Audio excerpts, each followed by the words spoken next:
Uh, Dr. Nandrani Chaudhary, you can Sir, sir, with your permission, sir. Good evening.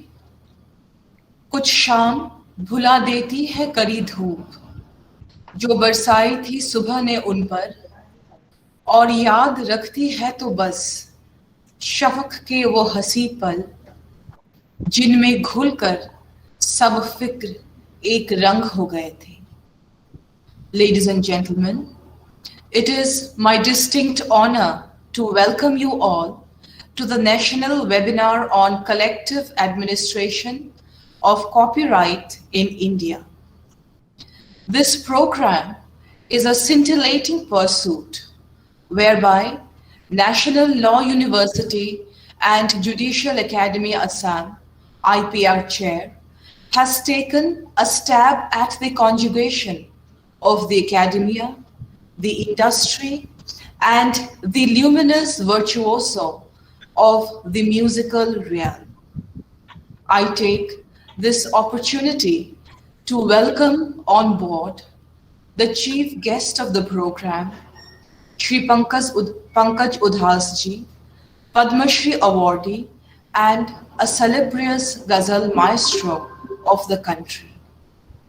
Shri Sanjay Tandon Ji, Chief Executive Officer, Indian Singers' Rights Association, Srimati Nayab Udhas, who has helped us put together this event, patron of the program, Honorable Vice Chancellor of Naluja, Assam, Professor Dr. V.K. Ahuja Sir, and all members of the university fraternity. This synergy brought forth by this platform propitiates an exploration of contrastive yet allied domains and holds up to mirror how the administration of copyrights is not a concern for the academia alone, but also that of the industry and the individual artists. Creativity, creator, and the policies governing the right of the begetter share an organic connect. Therefore, this event in which academicians, delegates of the Indian entertainment industry, and famed artists have lent their kind presence has come through. Welcome all to our midst. It is where love resides, affection sprouts, memories are created, friends always belong, and mirth never ends. I urge upon the Honorable Vice Chancellor of our university, Professor Dr. V.K. Ahuja Sir, to kindly deliver the welcome address. Thank you, Dr. Chaudhary. Padma Shri Awardee Shri Pankaj Udhas Ji, an illustrious Ghazal singer, my friend Shri Sanjay Tandon Ji, Madam Nayab Udhas Ji, Registrar Dr. Indranoshi Das, Professor Shankar Sundaram, IPR Chair, my friend Professor R.N. Sharma, Dr. Nandrani Chaudhary, respected teachers, students, participants, ladies and gentlemen, a very warm afternoon. A party, a celebration, a show, or any other event in the public place is not complete without Bollywood songs. In taxis, at shops, at saloons, at beauty parlors, in public transport, at airports, at malls, at hotels and restaurants, at coffee shops, and other public places, there is a common practice to play Bollywood songs. Many of us are not even aware that we are not authorized to play these songs in public places without taking a license from the Copyright Society. In today's webinar, a discussion will be made as to why taking a license is essential, how the royalty is disbursed, and how does it help the stakeholders. Friends, there was a time when the ghazals and songs of Shri Pankaj Udhas Ji were played so frequently and repeatedly that you could hear them in all places, whether a village market, a town market, city market, street, mohalla, etc. These ghazals were played at every event, everywhere. Friends, all of us have heard about the great musician Tansen Ji.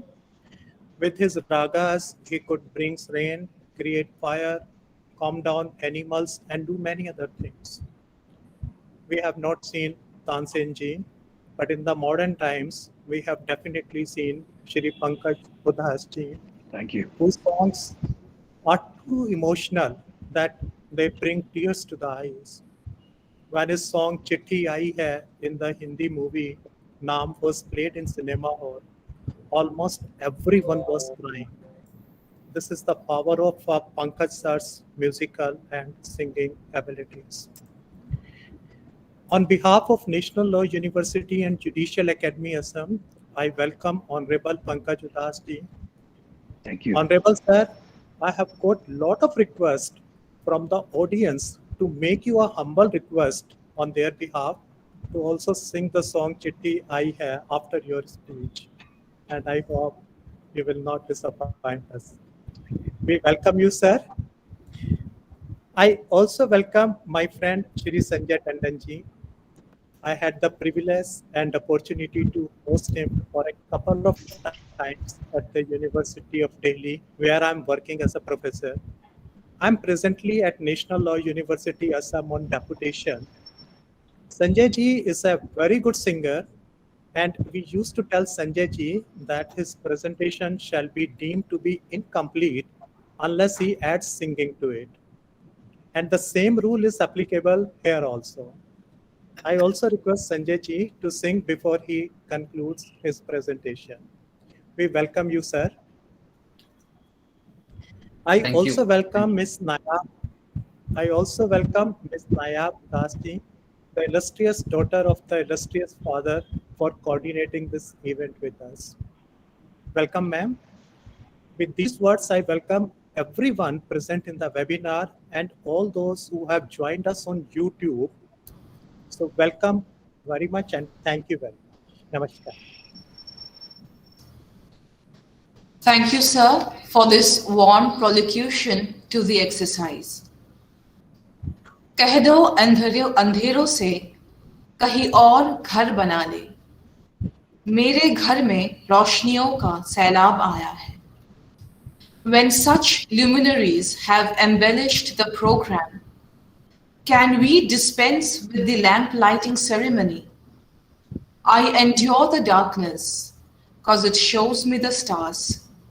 But I love the light, for it shows me the way to the stars.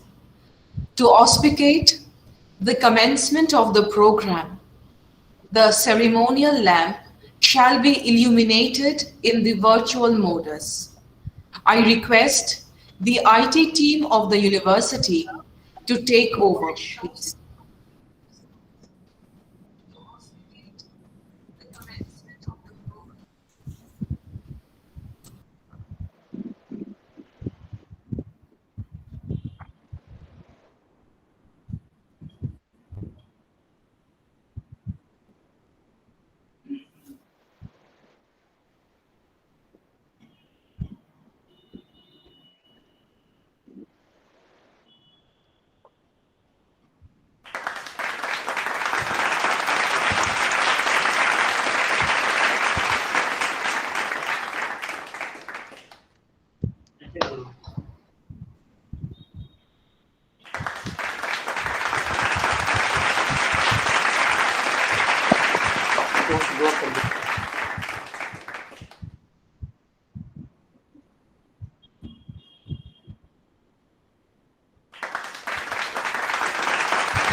Within you is the light of 1,000 suns.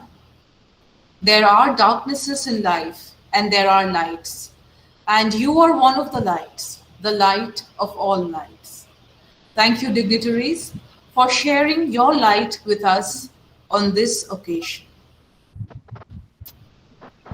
मुझे शौक था कि मिलूं तुझसे, मुझे खौफ था कि कहूंगा क्या, तेरे सामने से निकल गया बड़ा सहमा सहमा, डरा डरा.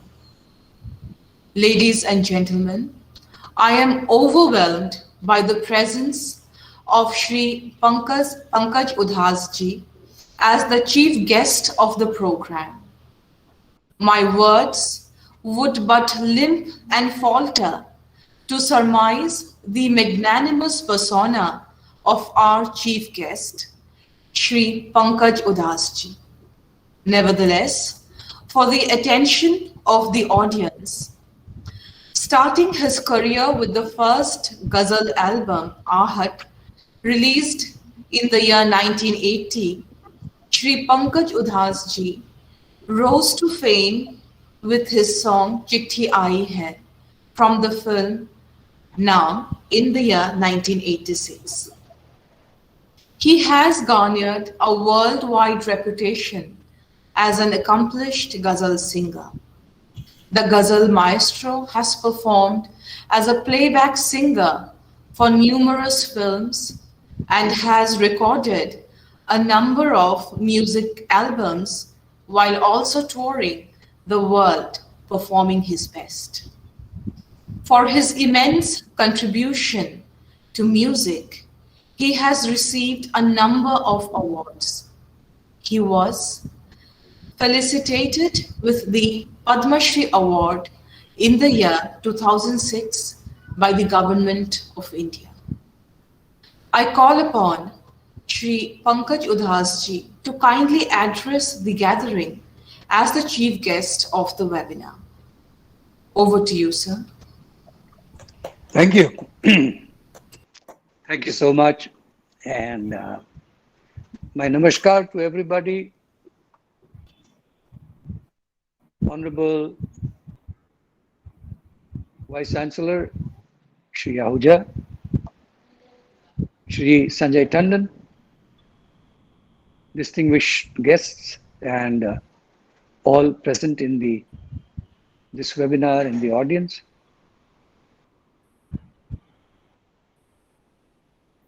I was told a webinar, so obviously I got a feeling that maybe it's a very, very official kind of an event, and obviously there will be so much of there'll be an atmosphere of a conference kind of an atmosphere. But I'm relaxed and relieved by talking to the Vice Chancellor and seeing this environment and atmosphere.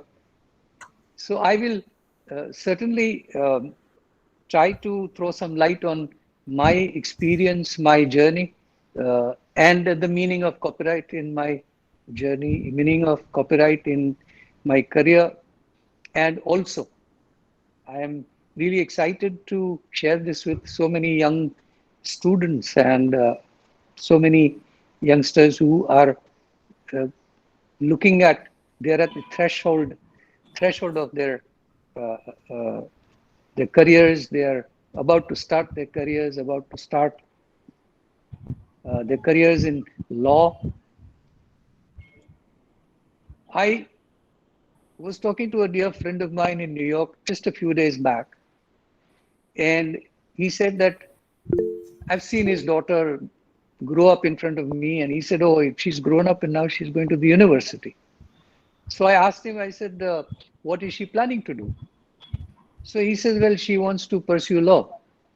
So I said, okay, that's great. He said, he never told her anything as to what she should do. He said he had left it to her as to what vocation in life she should choose.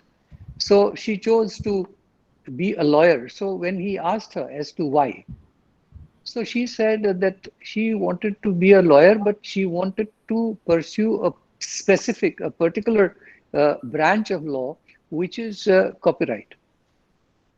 And she wanted to pursue fashion copyright. Now that, actually kind of surprised me.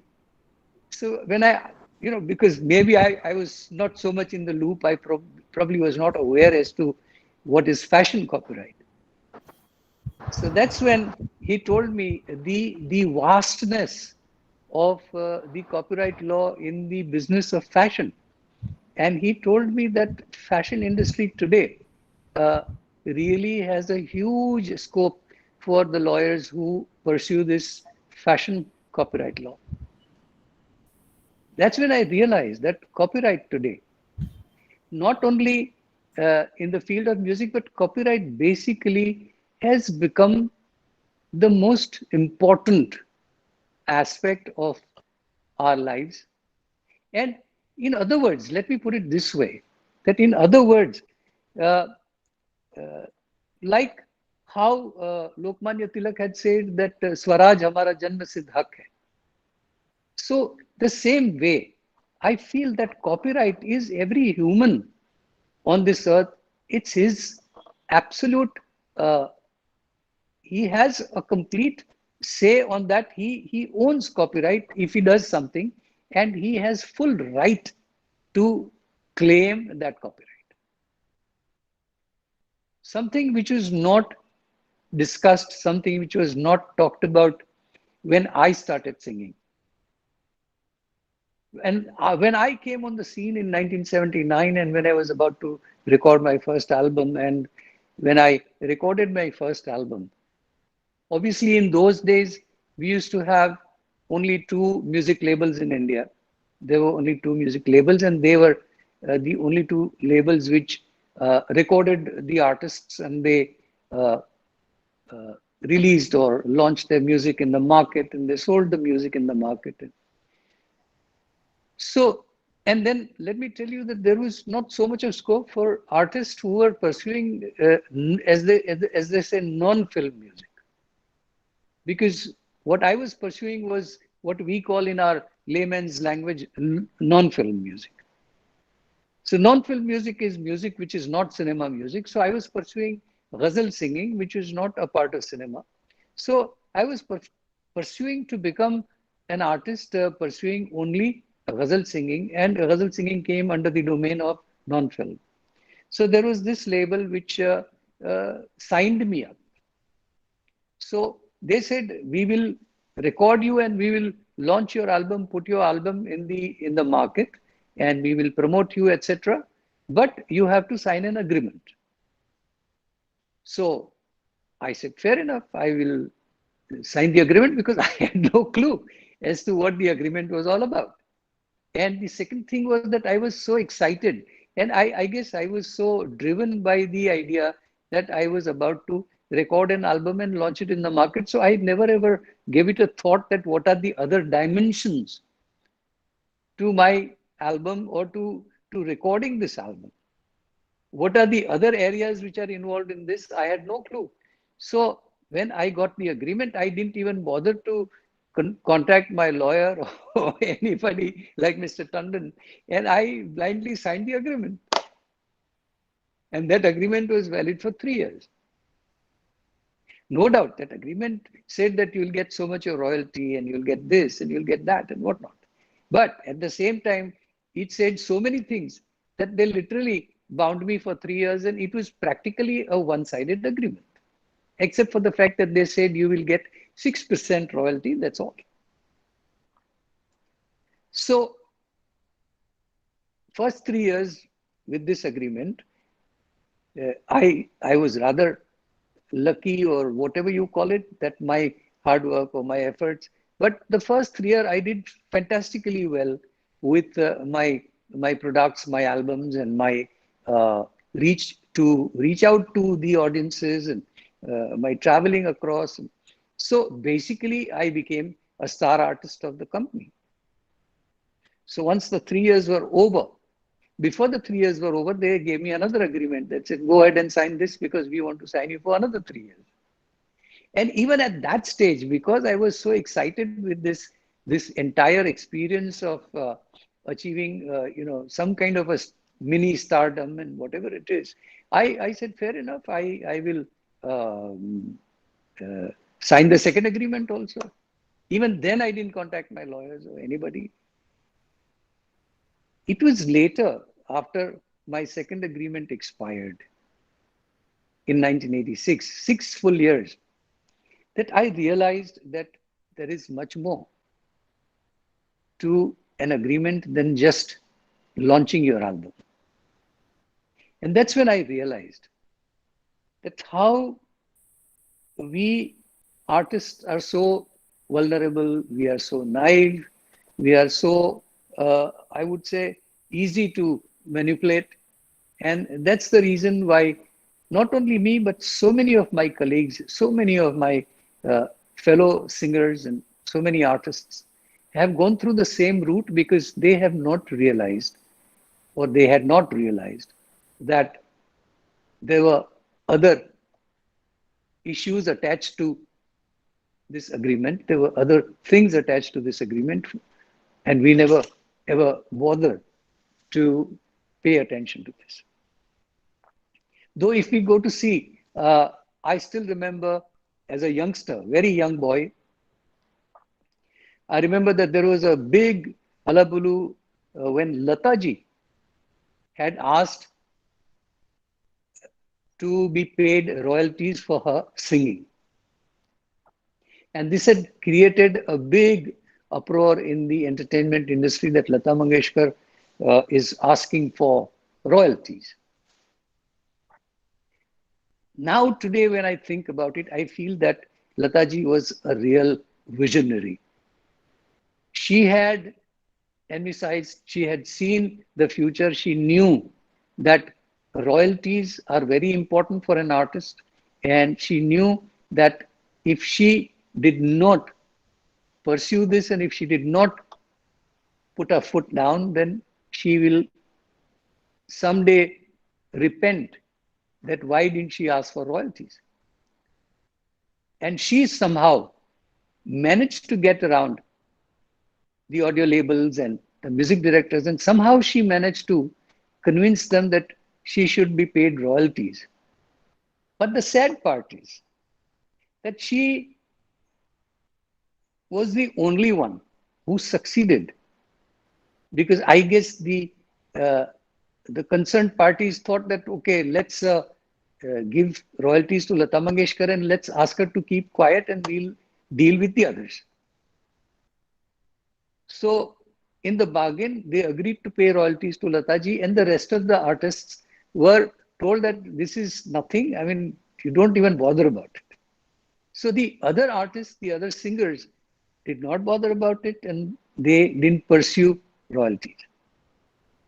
Today, Lata ji has a repertoire, a library of last 60, 70 years of her songs.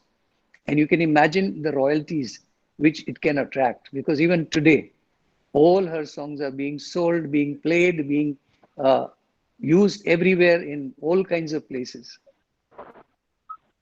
I must share this with you, Sanjay ji, that I remember I happened to be in the US when the iconic star Elvis Presley passed away.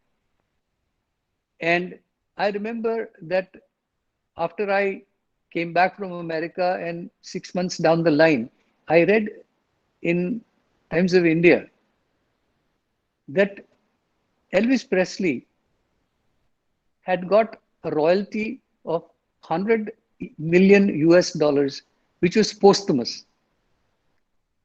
So you can imagine the size of the royalty. You can imagine the amount of money which he received.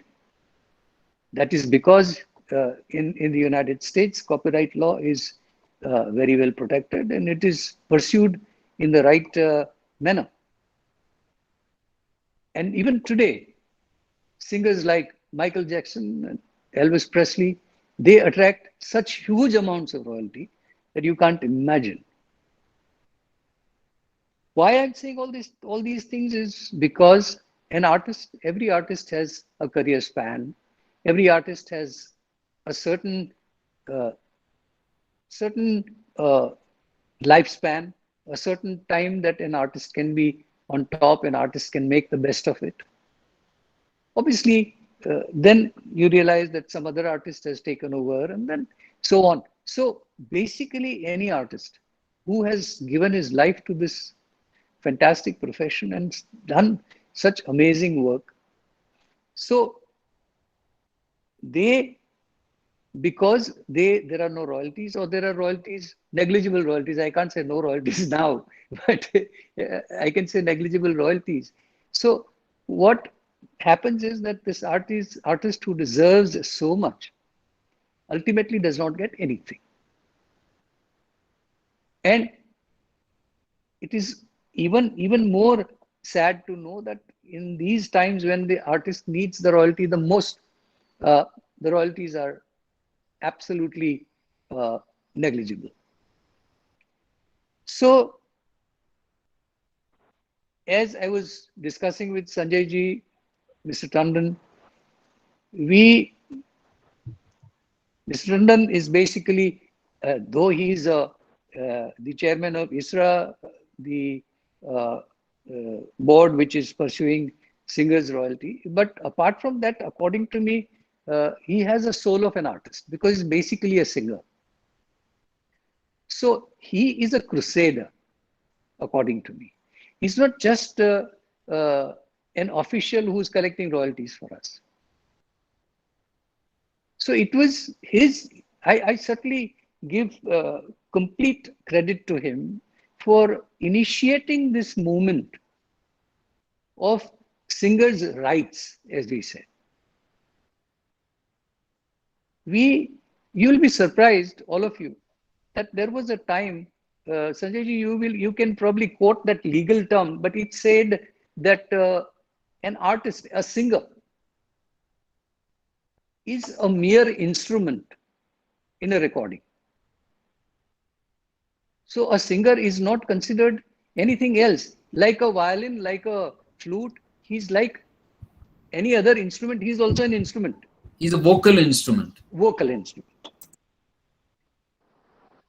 So you can imagine the way the law was interpreted. And an artist was a mere instrument. A singer was a mere instrument, which according to me is a great injustice to an artist, a singer. Because today, when you listen to a song, what are you listening to actually? You are listening to the voice. You are listening to the words. You are listening to those emotions. You just, Honorable Vice Chancellor, you just mentioned about Chitti Aayi Hai. What is it? It's the words, it's the singing, it's the emotions. So how can you say that an artist is a mere vocal instrument? So I guess Lata ji, great souls like Lata ji and Sanjay ji and all got together, and ultimately we are fortunate that in 2012 we managed to get an amendment done in our copyright law. And in the copyright law, that amendment brought in a clause which said that even singers are eligible for royalties and they should not be considered a mere vocal instrument. So that's when the movement started, and the Indian Singers Rights Association, in short we call it ISRA, Indian Singers Rights Association, was formed, and Sanjay ji took over as the chairman, and then we all joined, all the singers like Sonu Nigam and Shri Suresh Wadkar and Kavita Krishnamurthy, Alka Yagnik, Kumar Sanu, Shan. I mean, all the top singers of India. They all, unfortunately, Shri Balasubramaniam ji passed away, but he was one of our pillar of our organization. So, and no doubt, Lata ji and Asha ji both joined us, and they really actually, we are thankful to both the sisters, both of them, for supporting us all along, and unconditionally and full-hearted support of both Lata ji and Asha ji. So, once ISRA started, we realized that as far as a singer is concerned, sky is the limit when it comes to collecting royalties. because your songs are played 24/7 across the globe, not only in India. Because I know that my songs are played on the radio in United States or in Jamaica or in Hong Kong or anywhere. The songs are played in restaurants everywhere in the world. The songs are played in all other format everywhere in the world. And if we start putting the numbers together, it runs into a massive amount which we could never even imagine. And let me tell you that other areas like our television, radio, especially in India, we have Vivid Bharati, which is huge. We have so many, we are nearly what, Sanjay ji, 300 FM stations or more maybe. We have 465 FM stations. FM stations. So you can imagine the income from the radio because every time they play a song. And mind you that all these people are still not paying us. Still, they are not paying us. And this is actually our major, I would say, battle with Sanjay ji, that we must get our dues, which we deserve, which is our right. So hopefully we are, I mean, I would put it this way, that we are very hopeful that we can convince and we can get all these institutions to come on board and start paying us the royalties. It's going to take a long time. It's going to be tough because it's very difficult to fight all these big institutions and, you know, kind of convince them to pay us royalties. But we are trying our best. And I can only say, to sum up, I can only say one thing, that I'm so happy that, let me tell you that I have a special love for Assam because I have been, can you believe that I'm basically a Ghazal singer? My basic music is Hindi, Urdu. But you'll be surprised that I have such a huge fan following in Assam. And I've been doing concerts in Assam since 1981. And mind you, I've been to places in Assam which no other singers might have even thought of. You know, places like Kokrajhar, Nagaon, Shivsagar, Duliajan, Tinsukia, all these places that I have performed in Assam. And I've got so much of love and affection from that place. So I feel that an institution like this in Assam is really amazing. And I want to share this with all the young aspirant lawyers who are a part of this institution, all those youngsters who are dreaming to become big shot lawyers. I would like to tell them that copyright law is going to be the next big thing in India. So look at it, focus on it. And I'm not saying only copyright law for music, copyright law for so many things in India. The IPR, as they say, is really a big thing, and it's going to be the future. So I wish all the students all the very best, because I personally feel that they are in a great institution and they have a huge and they have a wonderful future in front of them. They have a bright future in front of them, and I wish them all the very best. I would like to thank Honorable Vice Chancellor for inviting me to this webinar to share some broken thoughts, whatever I have, because I'm not a professional speaker, but whatever I can share, this is straight from the heart. This is, there's nothing which I have written down or anything. This is just straight from my heart. So I hope you appreciate. And thank you, Sanjay ji, for giving me this opportunity to meet such an elite and such a wonderful panel of participants. Thank you so much. And no doubt the wonderful lady, I'm forgetting your name, but thank you so much for hosting us. Thank you. Thank you, sir, for sharing your experiential insights with us. चांदी सा नूर है तुझमें, तो रागिनी से सुर तेरे, अल्फाज भी तेरे गजल से, और रूह है मखमल. Wow, thank Sir, you. It's a dream come true for us to hear you render one of your Ghazal numbers. I take the liberty, sir, to Ji. request you to kindly croon just a few lines for us and make this occasion momentous in the history of the university.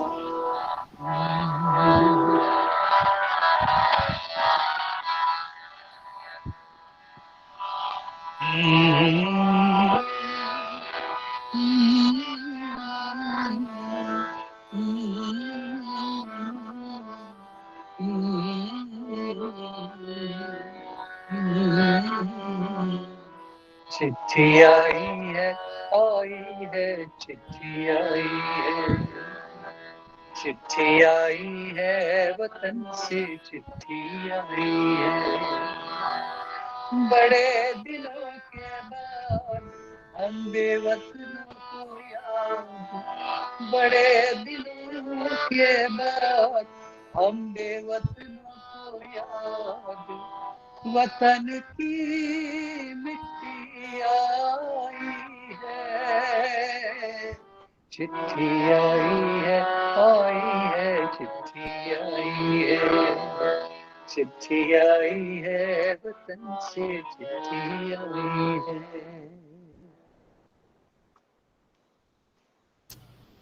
Thank you, sir, Thank you. for this awesome experience.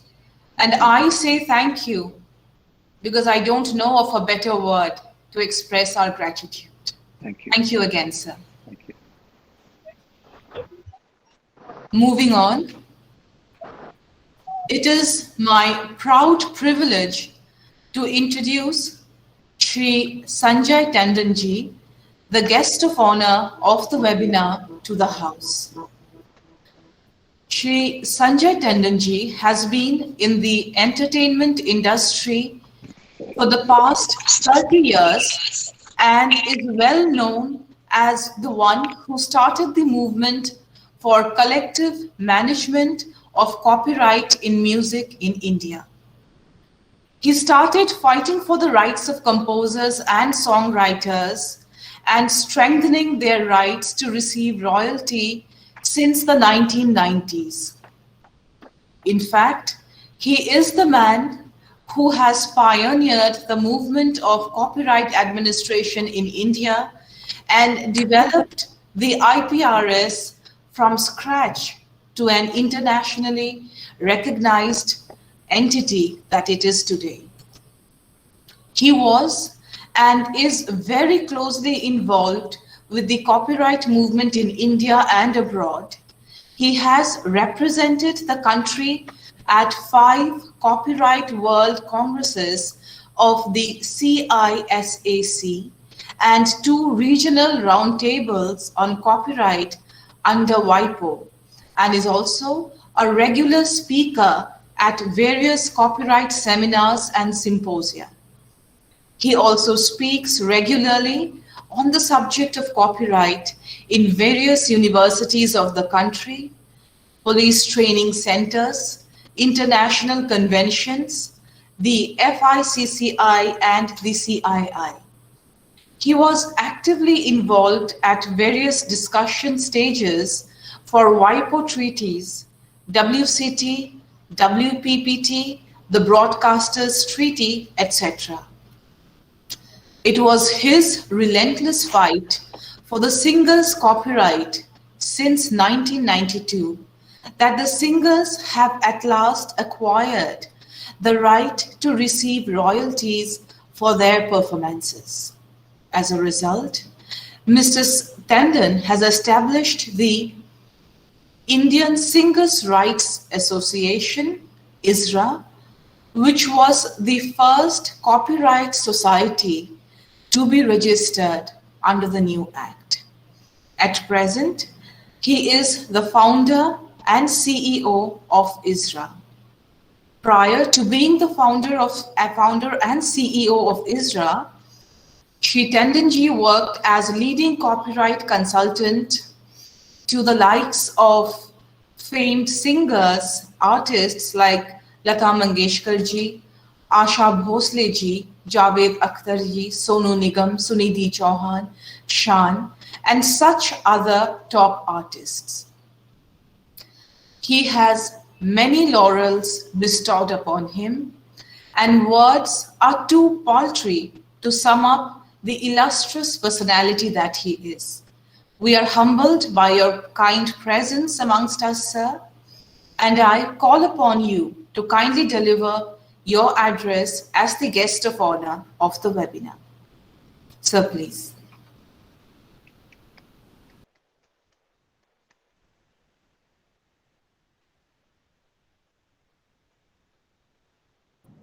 Sanjay ji unmute कर लीजिए. Oh, I'm sorry. Yeah. Thank you, Nandarani ji, for such a lovely introduction.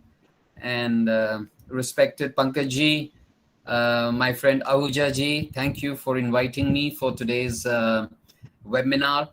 And it has always been a pleasure for me to every time address students, especially students of law. I love them because they are the future of the country. They're the future of law and academia in India. So I'm always very much overwhelmed to attend any such seminars or webinars now that we are in today's position, the webinar. So thank you once again. I would like to thank Naluja and the DIPP, the IPR chair, to have thought about conducting such a webinar on such a very important subject as collective administration of copyright in India. In fact, it's one of very interesting topics that I suppose students of law would love to do it, would love to know about it. So I always, as I've been telling the Vice Chancellor, that I would most lovingly want that there should be more number of question answers, because I'm sure I am from the practical side of it.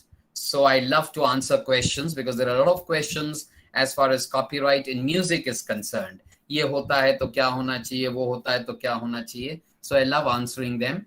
But yes, the aspect of the collective administration, as you could see from the respectable chief guest of today, Pankaj Ji's address, that's, you know, how artists are. Artists are not legal people. They are not in the least, they are bothered about what is documented. You know, you present to them some paper, they'll sign on it because that is not their forte. They love to sing, they love to perform. And I think as a society, we should leave them to do that job. And when I say that we should leave them to do their job, at the same time, we have a responsibility to see that they are not troubled.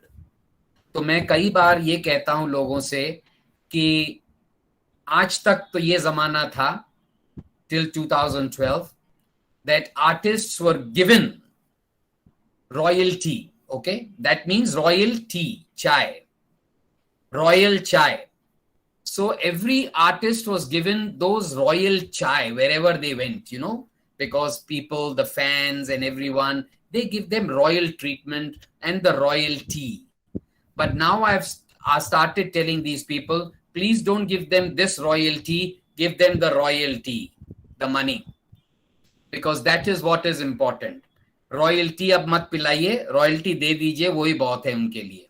So, you know, that is where the artist is. And if we compare ourselves as a country, I think it's a matter of shame, which of course our honorable chief guest also mentioned. People like, you know, the foreign artists, Elton John and so on and so forth, they all receive royalties, which takes care of them and their life all throughout.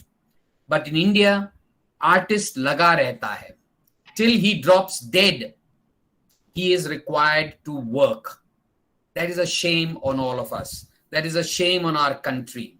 हम सबकी वाह वाह करते हैं, क्या गाया है, वाह वाह वाह, boss, but वाह वाह से kitchen नहीं चलता है. So that is the reason why we all need to be very, very particular about copyright of the artists. And that's where today I will take you through practically as to how the collective administration of copyright in India is. Can I have the IT team to share my PowerPoint presentation? So then it becomes more interactive and you can understand it more better. नहीं तो ऐसा लगता है मैं lecture दे रहा हूँ. Sure, sir. Professor को नहीं lecture दे नहीं सकता मैं.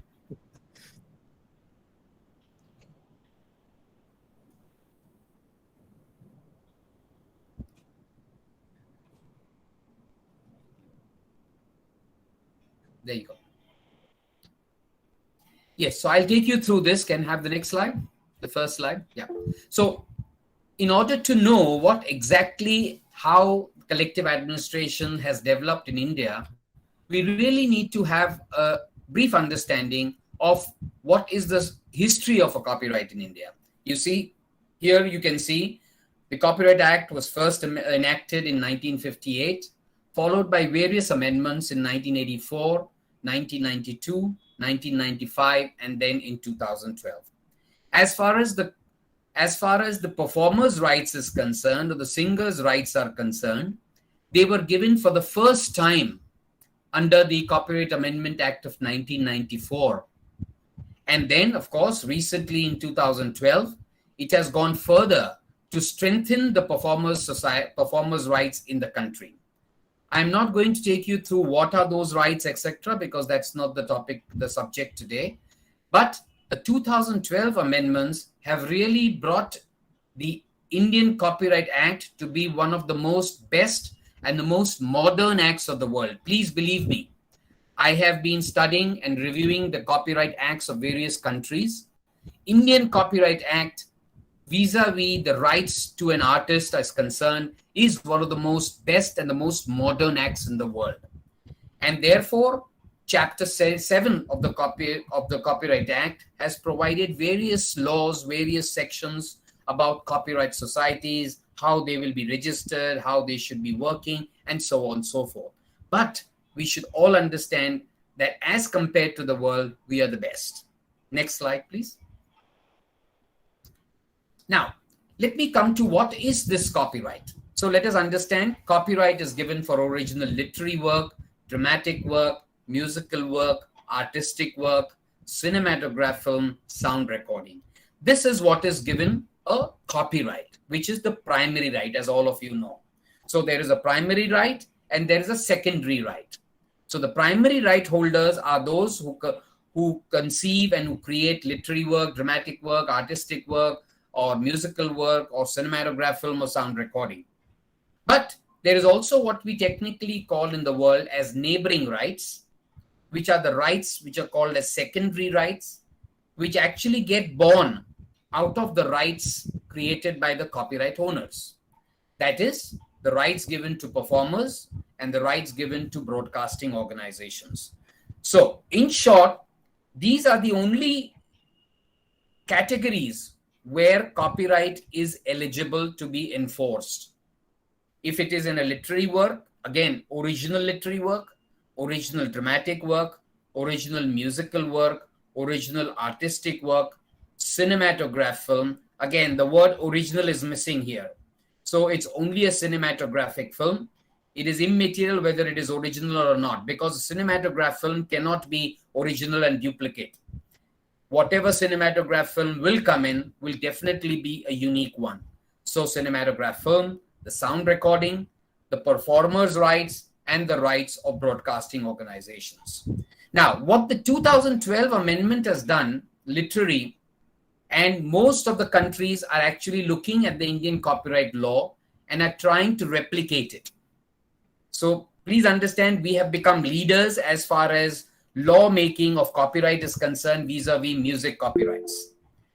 People are looking at this because the 2012 amendments have strengthened the rights of the artists in our country by making a right available to all the artists, which are called inalienable right to receive royalty, which I have designated and coined the word R3 right to receive royalty. These are the right that is given to an artist in our country, which is inalienable, unassignable. No one can take it from him. Because, let me tell you, when the Copyright Act was being discussed amongst the officials for proposing it for an amendment, at that time there was a JPC that was appointed, a Joint Parliamentary Committee, and I had very honestly appealed to the Parliamentary Committee that in India, unfortunately, the artists, whether it's the composer, the songwriter, or the singer, musicians, etc., they all are but bonded laborers. So in our country, when in the earlier times, there was a law that was brought into our country to abolish zamindari system, in the same way, there needs to be in the Copyright Act a provision which needs to abolish this zamindari system that exists against the artists of the country. Because when the artist is about to sing a song, he is given a 30 or a 40-page document and he is made to sign on it. किसी जमाने में हमारे labourers जो है वो अंगूठा लगाते थे, तो अब हमारे सिंगर्स, हमारे कंपोजर्स, सॉन्ग राइटर्स, म्यूजिशियंस, सारे लोग अंधे होकर वहां साइन करते हैं, क्योंकि वो 40 पन्ने नहीं पढ़ सकते, और अगर वो पढ़ें भी तो उनको समझ में नहीं आएगा कि लिखा क्या है. मुझे ही समझ में नहीं आता है तो उनको क्या समझ में आएगा. तो therefore it is important that we in the law bring about a provision which secures them, and that can be done only when this right to receive royalty is made inalienable or is unassignable. And that is what the 2012 amendments have really brought into the whole thing. And that is why एक तरफ rights तो parliament ने, दोनों houses of parliament ने unanimously करके singers को, artists को दे दिए 2012 में. So in 2012 these people got the rights. But getting the rights, what's the use? There are more than 450 laws in the country. Copyright Act भी एक और law है, no problem. Unless there is a practicality that comes into play, unless there is enforcement of that law in the country, nothing is useful for an artist. The artist will not get the royalty. And therefore, this is the challenge that the law had. And therefore, the law said that there needs to be collective administration of copyright. Just to give you an illustration of how this works, and then we'll go further in my next slide. Can I have the next slide? So now let us look at this complexity.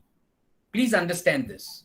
On the one hand, where you see Asha Ji's photograph, you can understand that the singers, now the law has given, I have told you the law has given the rights to the singers. Now, the singers has been given the right. Each of these singers, Asha Ji and of course our chief guest, Shri Pankaj Ji, what they need to do if they want their royalties, they would need to first find out कि भैया मेरा गाना कहाँ बज रहा है. Forget about Pankaj Ji where he lives. He has to go around that place to find out where his Ghazal is being played. Then he has to go in the Maharashtra state, then the country, then the world to find out where his songs are being played, which is an immense task which he is not going to do. No artist can do that. So this is a difficult thing that the singer has to do. One, he has to locate where his song is being played. Then he needs to contact the correct person, the owner of that premises. Then he has to negotiate कि भैया मुझे इतना पैसा चाहिए. That negotiation itself is a tough negotiation. And then finally get that check or an NEFT into the account. This is a very difficult task to do. Can you imagine? Will Lata ji go to a restaurant and say, "Arey mera gana baja rahe ho, mujhe paise do"? Can't be the case. No artist of the country would do that. And even if he does it, I don't think any restaurant will even oblige him, will not entertain him at all. He said, "Bhago bhago yahan se, koi royalty nahi, out." So this is the difficulty that an artist faces, even though he has been given all the rights in the law. So please understand, कहने को तो ये है कि law ने दे दिया है सब, बट जब तक उस लॉ को प्रैक्टिकल रूप ना दे दें, there is no use to an artist. At the same time, let us look at the other side of my slide, which is where the IPL and everything is written. An honest user, let me be on the same slide. So an honest user, if he wants to pay the artist the royalty because he loves the artist, he wants to respect the artist, he wants to pay the artist his royalty. But unfortunately, he has a challenge. One, he has to locate where the artist is, which means he has to find out where Pankaj Ji is living or where Asha Ji is living. And then he has to contact them, which is again a very difficult task because obviously these artists are not free, if everybody along the whole country or the whole world start contacting them कि मुझे आपका गाना बजाना है जी, मैं बजा लूं आपका गाना, मुझे आप rights दे दीजिए, then that user has to negotiate with them, each one of them. Just imagine, there is a duet song by say Lata ji and Mohammad Rafi Sahab. They have to contact both Lata ji and Mohammad Rafi Sahab. And then they have to locate them, contact them, negotiate with them their prices. So Lata ji might say X rupees and Rafi Sahab might say Y rupees. And then they have to pay them and obtain the documentation from them or the license from them. This is a very difficult and a hard to do task. This is not what today in our country today, what the government says, ease of doing business. This is not ease of doing business at all. This is impediment to the business, and hence it will be very difficult for even an honest user to make royalty payments to an artist. Therefore, this is where the collective administration of copyright plays a major role. And that's where, if you see in the middle of the slide, ISRA comes into play. So ISRA is actually, though it is collecting royalties, many people think it's a business. Yes, it is a business, no doubt, because it is a business of collecting royalties for the artists from the users. But at the same time, it is a great public service that the ISRA is doing. It does away with the problems that the user faces. It does away with the problem that the artist or the singer faces. It provides everything as a pipeline. So ISRA is a pipe or a bridge between the user and the singers, so that an honest user can pay the royalty to the singer whom he loves so much and he respects so much. And why I say this is because ISRA comes out with uniform tariffs. It has a distribution scheme in place, which is also required under law. So that's where ISRA, or that for that matter, any collective administration society comes into play and plays a very, very important role in the society and in the copyright regime of the music copyright in the country. Next slide, please. And so today, we have 4 copyright societies that are there in existence in India. And mind you, the Copyright Act says that all the societies have to be registered by the central government. So nobody can just make a society and start collecting money. It'll become a big scam. So it cannot. It has to be registered by the central government. Today, we have 4 societies that exist in the country that have been registered by the central government. The first to be registered was ISRA, my society, the Indian Singers Rights Association. After that, we had the Composers and Writers Society, which is called IPRS, the Indian Performing Rights Society. And then for music companies, the society has just been registered 2 months back, which is called the RMPL, Recorded Music Performance Limited. And the Society for Reprographic Rights, the right to photocopy, is the Indian Reprographic Rights Organization, in short known as the IRRO. Now I would like to take you through practically कि ये होता कैसे है. These are all ठीक है, किताबी चीजें हैं, very good, it looks nice to hear it, that the artist is getting should get royalties and is getting royalties, user should do what he has to do, etc. Let me take you, therefore, give you a glance into actually hota kya hai, what happens in a society, in a collective administration society like in India. And I will give you the example of my own society, the Indian Singers Rights Association, the ISRA, as to hota kya hai aur kaise hota hai. Next slide, please. Now, let's know about ISRA. What is ISRA? ISRA is a company under the Companies Act. It is not a union. It is not an association. It is not a trust. It is a company limited by guarantee, registered under the Companies Act. So it is like a company, any other company, like a Reliance or anybody else. It is a company limited by guarantee. And the birth date of ISRA is 3rd of May 2013. So if you see, on 21st of June 2012, the law was amended. And thereafter, the rules, the copyright copyright rules came into play in 2013 March, and on 3rd of May 2013 we were born, because under the leadership of Lataji, 10 or 12 of us got together and made this organization, in which Pankaj Ji was also one of the directors, or rather he was a signatory to the Memorandum and Articles of Association, and myself. We got together and we made this organization ISRA. And thereafter, we then filed for the registration to be registered as a copyright society.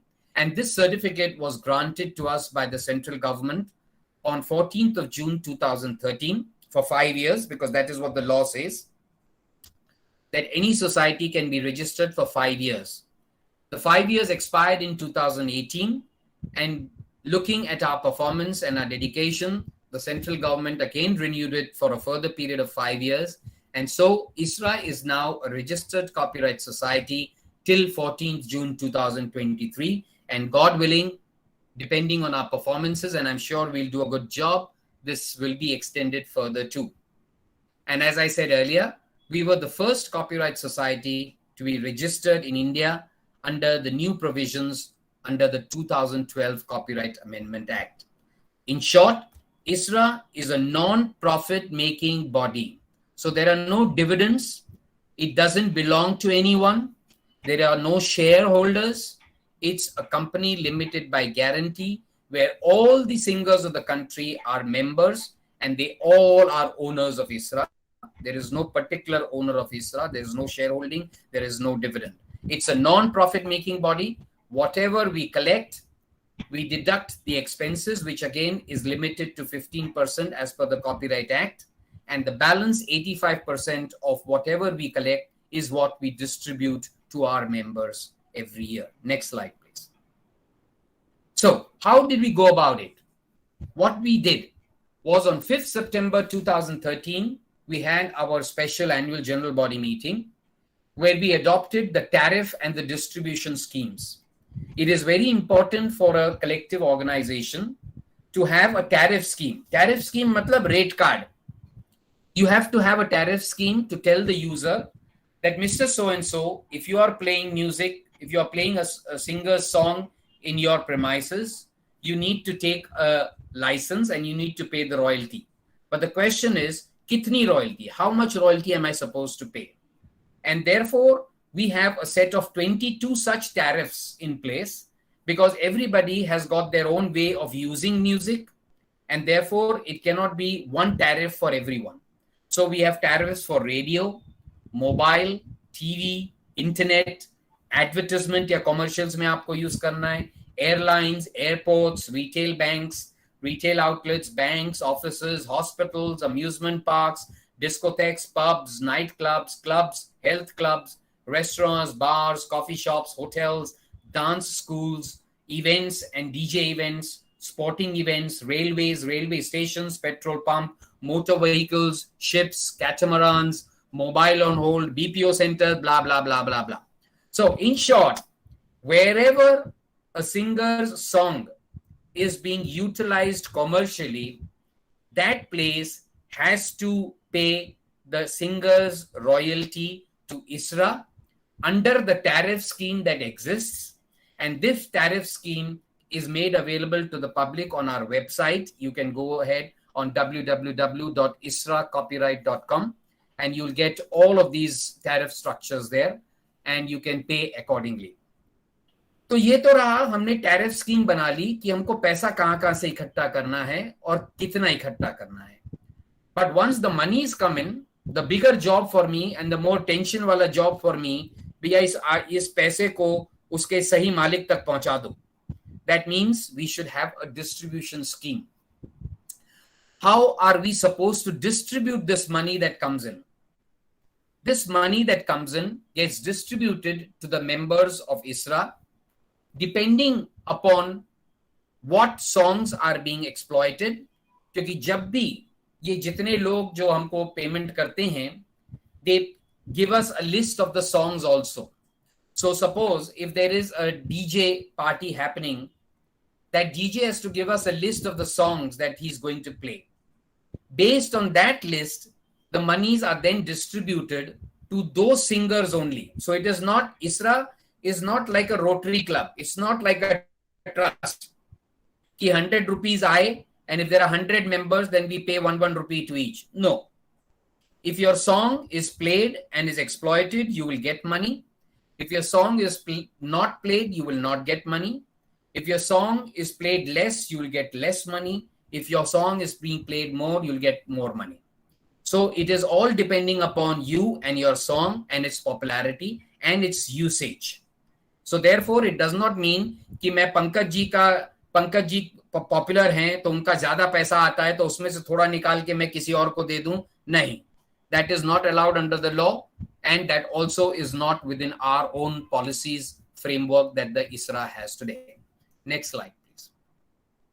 And therefore, today we have 724 members that we have, and most prominent legends that we have today. I've just listed down some because there are so many of them. But of course, some prominent league legends are like Lata ji, Pankaj ji is here with us, Papon ji, who is a great artist from Assam, Amit Kumar ji, Alka Yagnik ji, Asha Bhosle ji, Sonu Nigam ji, Anup Jalota ji, who is our chairman, Kumar Sanu ji, Shreya Ghoshal ji, and so on and so forth. We also have, see, kindly understand, this is not a filmy organization, okay? So it's not that we only have film songs that we are going to get royalty from. Therefore, we have even classical people, classical singers as members like Pandit Jasraj ji, Pandit Ajay Pohankar ji, and so on and so forth. And of course, since copyright is available to a performer or singer for 60 years, as you all know, 60 years from the date of publication, that is the term of copyright. Therefore, even after the singer is no more, his legal heir is entitled to get this royalty.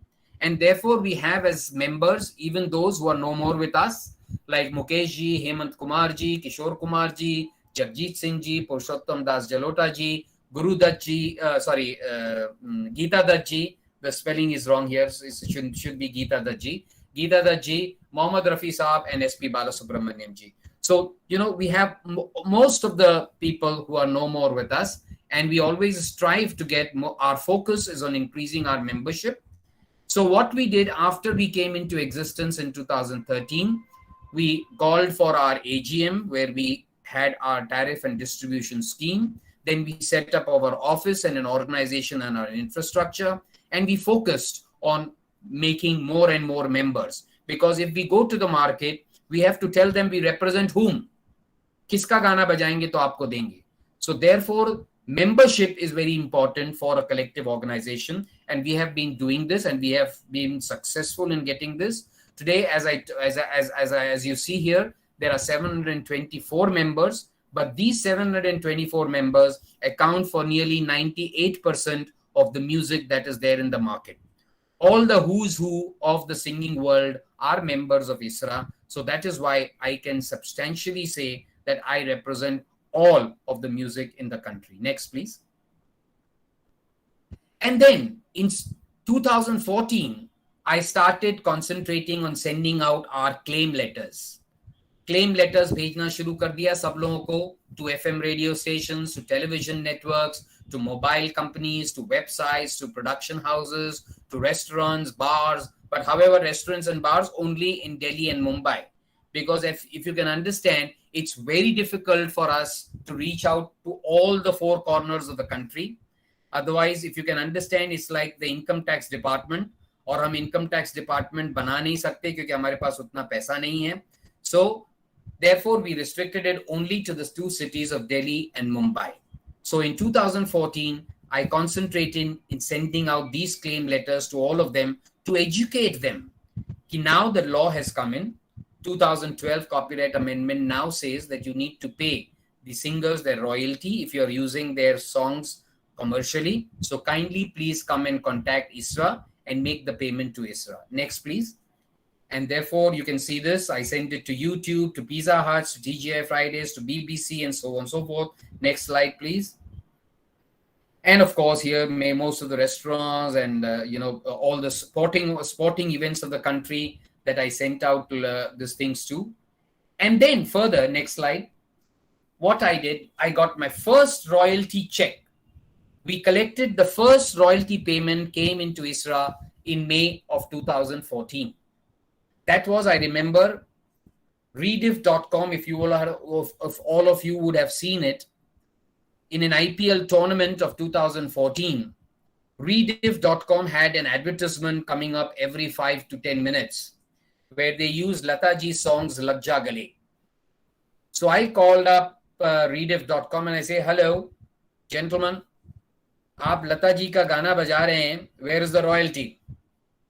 So rediff.com and their lawyers, we had a great session, and then they ultimately had to pay me, and in May 2014 they paid me a royalty for that song to be incorporated within that particular advertisement. And then it is very important for any collective organization not only to be present in the country but also abroad. So what I did was I became a member of the world body which is called SCAPRA, SCAPR. This is a world federation which has 52 country societies as its member. So India also became a member of SCAPRA, and ISRA was registered as a member of SCAPRA in May 2014, with the result that we increased our international footprint internationally also.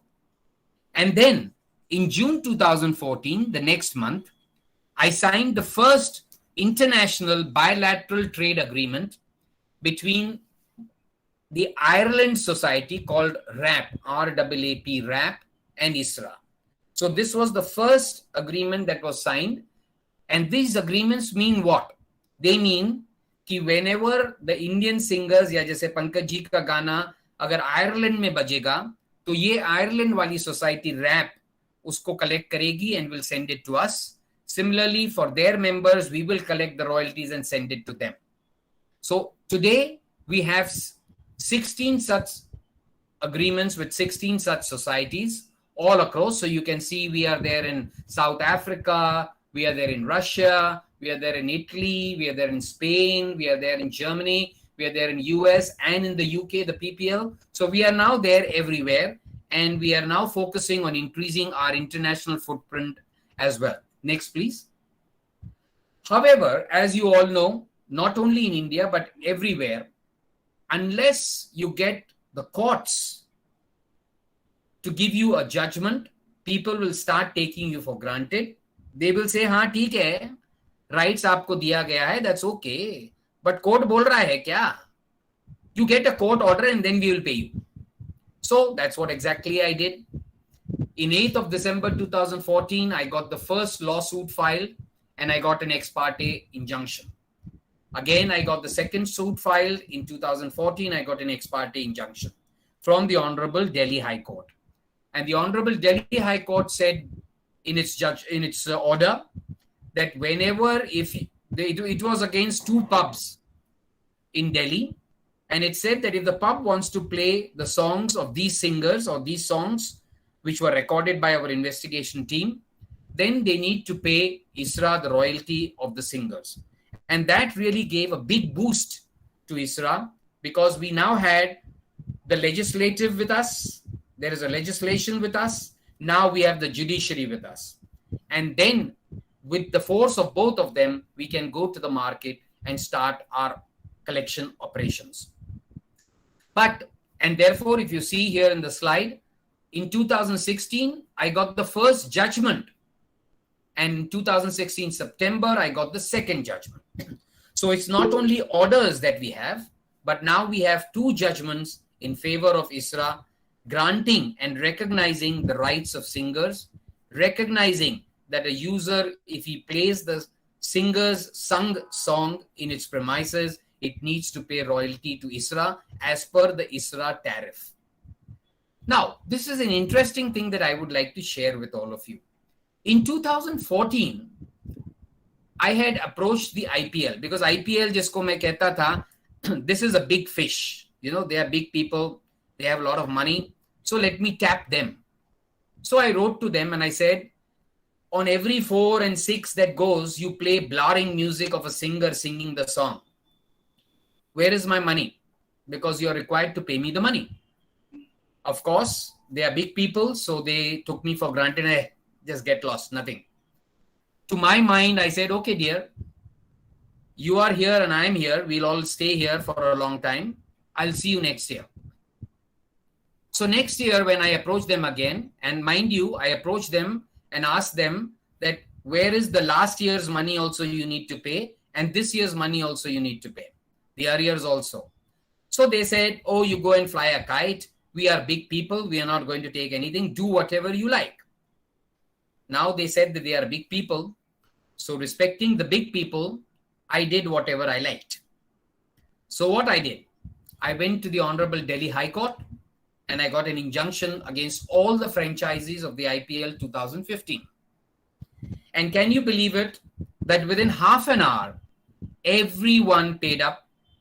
Everyone paid up and wanted to take a license and a clearance from ISRA, because now I had the injunction in my hand and they wanted to play the song. Because all I told them, boss, why do you want to play a singer's song in your stadium?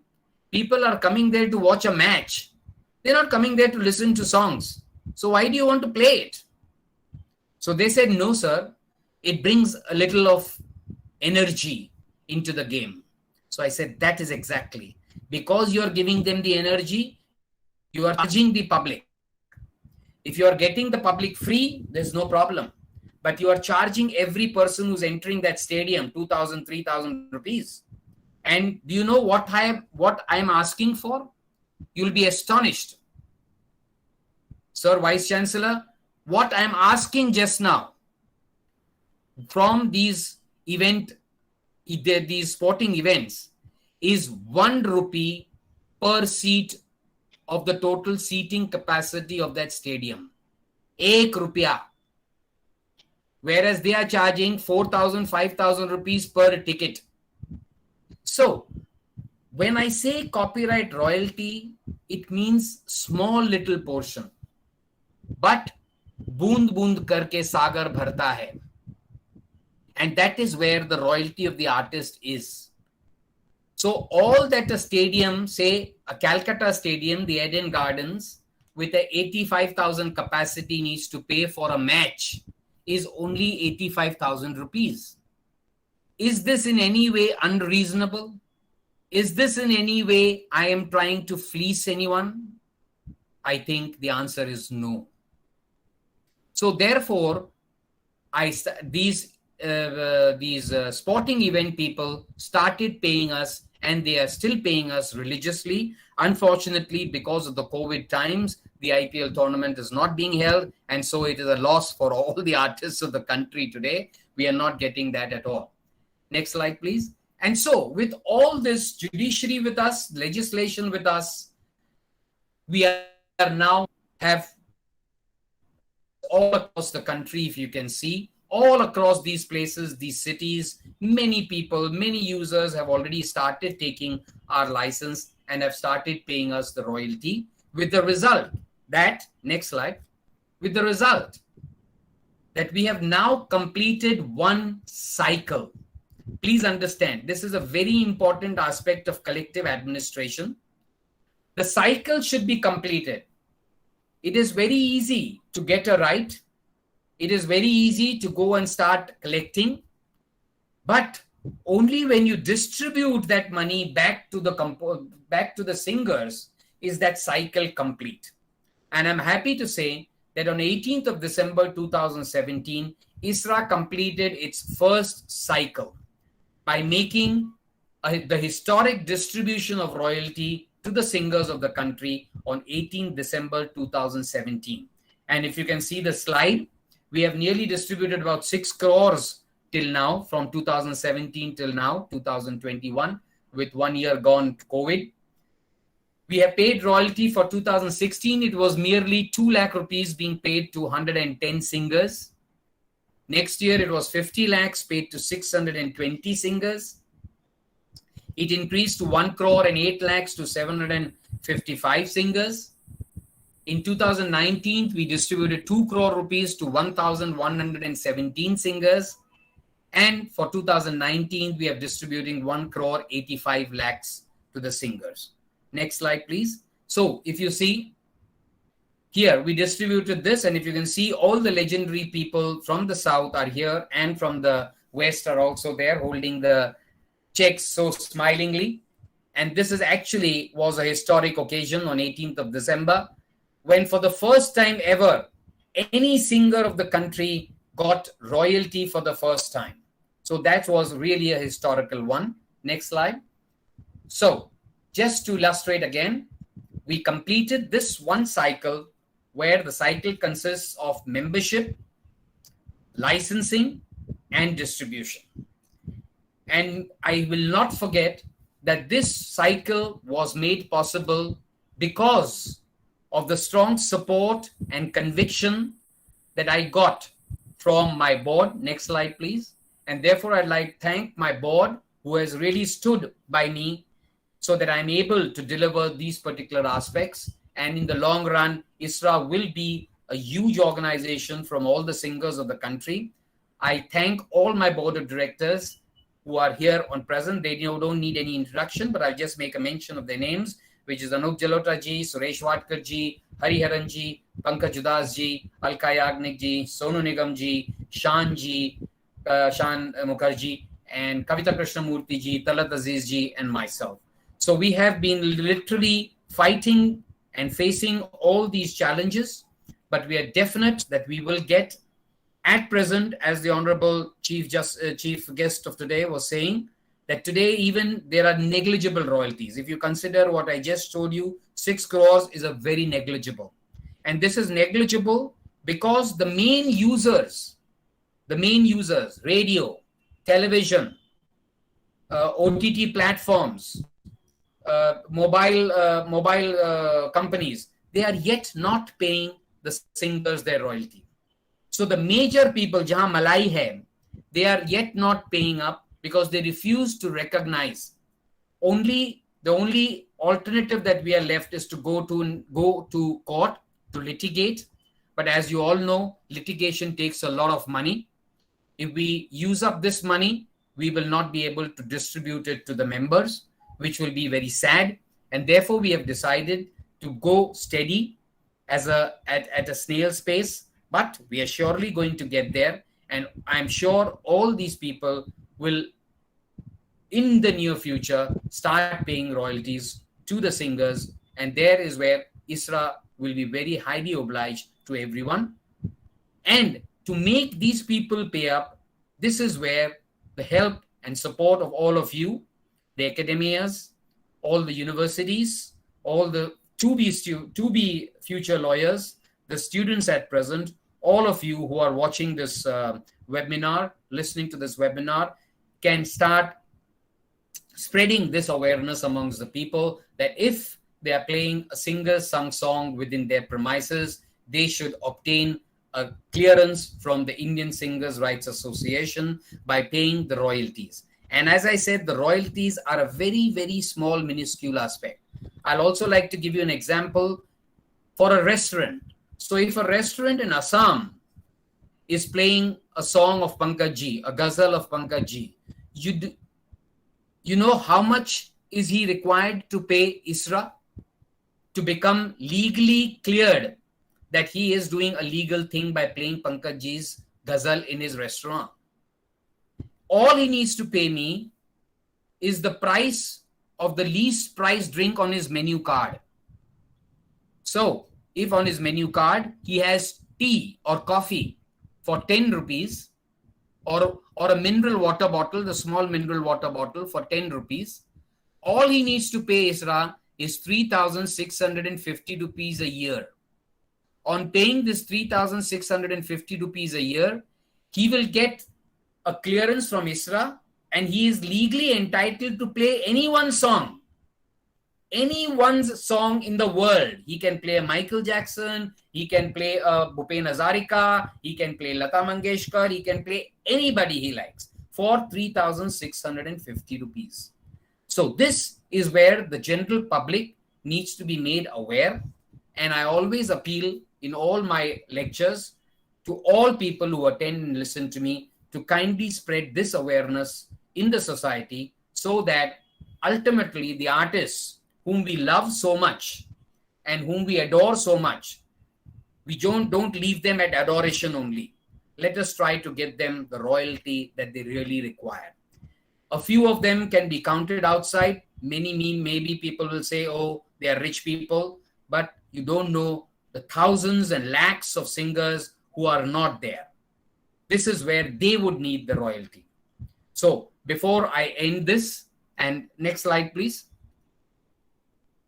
Yeah, I think that's the end. So I'll take the questions on this if there are any. But before I end, I always want to end on a very, very positive note.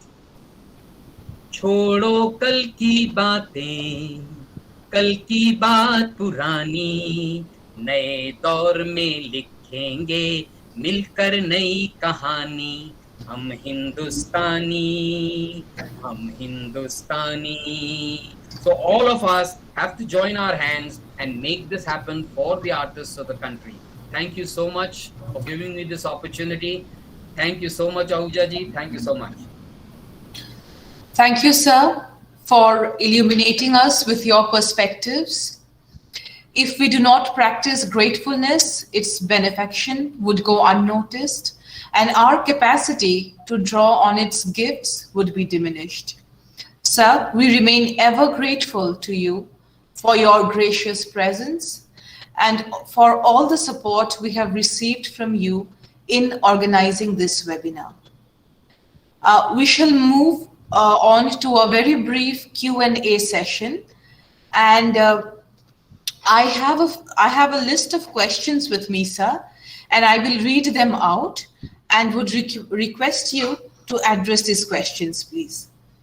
The first one comes from a student of our university, Mr. Harsh Pandya. In reality shows like Indian Idol, the songs which are performed by the participants are the copyright of all such songs purchased? Yes. When in reality shows songs are being played, the participants are singing songs. Please, as you would know yourself as a student of law, that the song belongs to a composer. The tune of the song belongs to a composer because it's a musical work. And the literary work, which is the lyrics, belong to the lyric writer. So therefore, whenever the instrumentation, that means the song is being played by the musicians in reality shows, and a new singer or a participant of that show is singing it, they are utilizing the copyright of a composer and a songwriter, and therefore the organizer of the reality show or the producer of the reality show needs to obtain the clearance and the license for using that. And as far as I know, they all take these licenses, and they take these licenses from the respective owners of copyright, and they also pay the Composers and Songwriters Society, which is the IPRS. So yes, they do pay. Thank you, sir, for the answer. The next question we have from Mr. Abhishek Bansal. He asks, sir, do performers, including voice artists, dubbing artists, stuntmen, etc., have any performers' right? Yes, they have a performer's rights. Okay.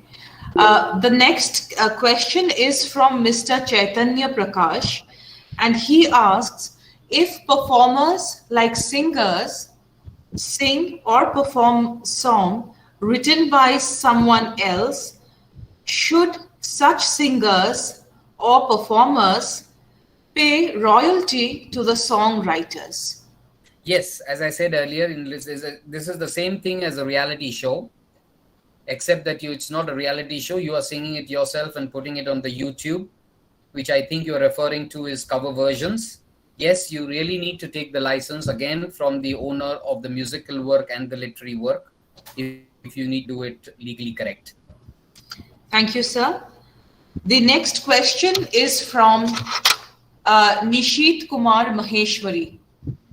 Does the original song writer also enjoy royalty over his lyrics in India? I've not understood the question. Does the original songwriter also enjoy royalty over his lyrics?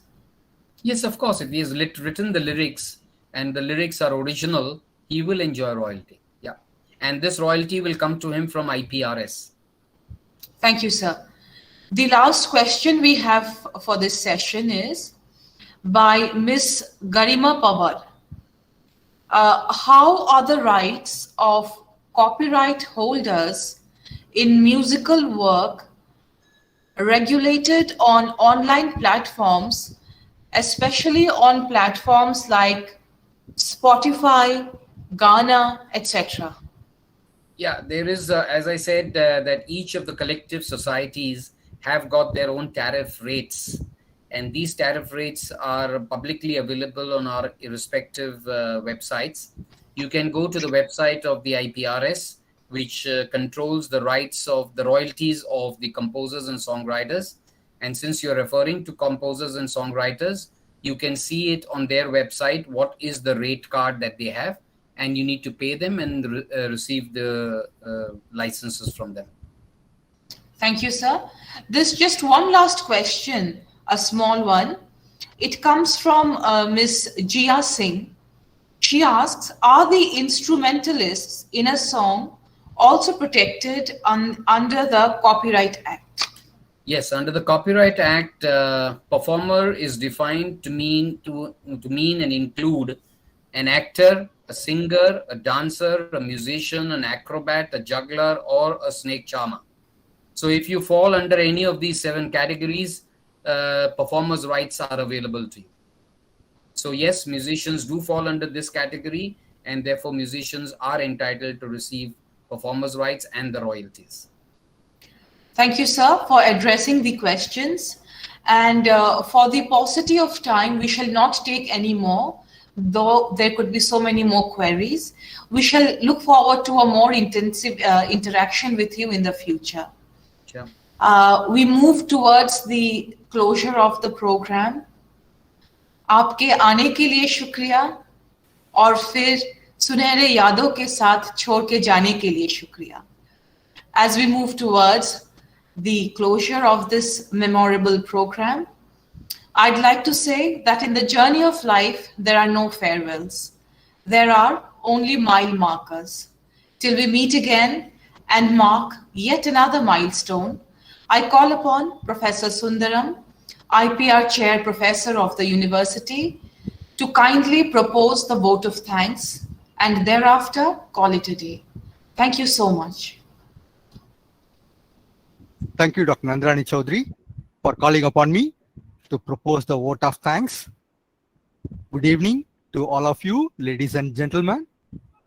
Firstly, I thank our chief guest, Padma Shri Pankaj Udhas Ji, who is gracing this function, accompanied along with Srimati Nayab Udhas Ji. Sir, it's a grand treat to be able to have you, our Miss, singing Chitti Aayi Hai, along with your experiences also, sir. Thank you so much, sir. Next, on behalf of our university and authorities, I express my thanks to our function's guest of honor and keynote speaker, Shri Sanjay Tandon Ji, for his extremely valuable and information-packed webinar with some punch tags like "Wow wow se kitchen nahi chalta hai, boon boon karke sagar bata hai."